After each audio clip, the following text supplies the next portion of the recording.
season you could have lost, and you're making progress.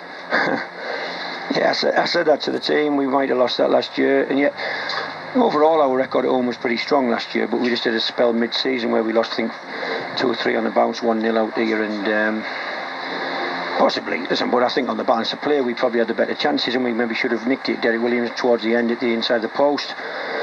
It would have been a great game to win 1-0, I think.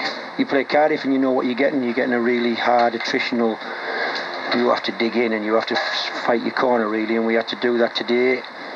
Chances were limited both ways a little bit, but when you play Neil Warnock's team, you know what's coming, and we had to dig in, and as I said, it would have been a great game to win 1-0. It wasn't to be. We had the 3rd clean sheet on the bounce, and we'll put that point in the bag and move on.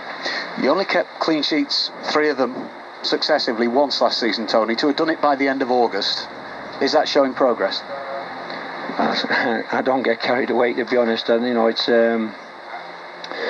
we made some tough decisions at the transfer window, and it's where Derek Williams his desire to want to play centre half rather than left back. We brought Greg Cunningham in as well to cover that position and push Derek inside one. I think him and Lenihan have shown a chemistry with each other, really. They're good pals off the pitch. They're both Irish internationals, as is Greg Cunningham at left back. He's obviously unavailable to play today, but I think the chemistry's there. The work's always been done with the back players. I'm just pleased for them that it's clicked pretty well for them. Has it taken away from the front end of the pitch? Because obviously we're not scoring freely at the moment. I don't think so, because I can see goals coming. I can see Bradley Johnson scoring close to double figures this year, the way he breaks the box. Just finding the right combination, really. At this moment today, like today, it was Dak and Graham. Gallagher pushed out wide right. It was a tough decision. Armstrong on the bench, but he's going to play a lot of football as well, and Gallagher will find himself down the middle as well, like he played at Fulham. So we've got balance. Rothwell has showed towards the end of last season what a talent he is on his day as well. So we've got options, and I'm sure it'll start hitting the back of the net pretty soon. If you were looking to liven the game up with 20 minutes to go, Armstrong offered you that sort of thing, didn't he? He stretched play. He took the ball off Peltier at right back and was a whisker away from giving Johnson a winning goal. Yeah. And you've got to be able to try and change the game from the bench. Every good team can do that, of course, because I just felt sometimes, so for 70 minutes, 60 minutes, Flint and Morrison, they get a feel of your strikers, really. Bacuna followed Dak all over the pitch today. Every inch of grass Dak travelled, Bacuna was a yard away from him, and made it a difficult day for him. I think that to have an Adam Armstrong to come on, or a Joe Rothwell to come on, or even like I told you, I like the young players we've got, really. I think, Rankin Costello was on the bench today. John Buckley, we think's, going to be a really good player as well in the future. So we've got some players that can change games, and today we almost dug it out, as I say, at the inside of the post, and when we were putting pressure on. If anything, you've got to be careful. Cardiff, they can build up momentum, put balls in the box. They end up putting 7 and 8 men in your box from corners and long throws, and it becomes a real battle to get it out of there. But that never really materialised towards the end of the game. If anybody was going to win it, it was going to be us. Now, it has been Saturday, Tuesday for the last few weeks, hasn't it? It is again this week, and then it's West Brom, followed by an international break. Yeah. How do you view Tuesday now? Do you have to give some of these players a night off, or do you look at it and say, we're still in August, they shouldn't be tired, they can crack on?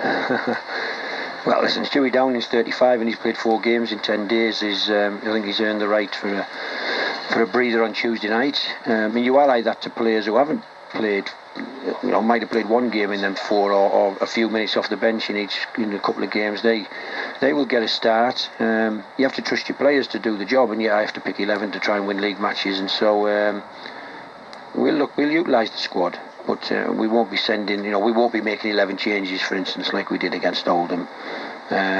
Sheffield United, a Premier League side, and when you look at their starting team, there's been no Lise Massett at 10 million from Bournemouth. There's been no Ollie McBurney starting games at 20 million from Swansea.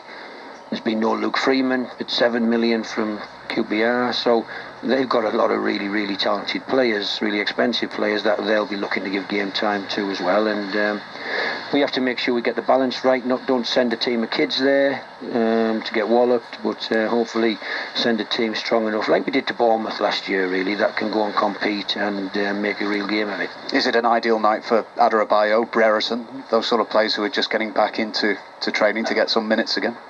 They're not going to be fit, unfortunately, for us, but it would have been a great game for them, I think. Yeah, they haven't trained. They're going to hopefully train on Monday, but I wouldn't throw them into a full-blooded game against Sheffield United at Bramall Lane after one day's training. So they won't be playing, won't feature. They'll hopefully get a full week's training and be in some sort of contention for next weekend at West Brom.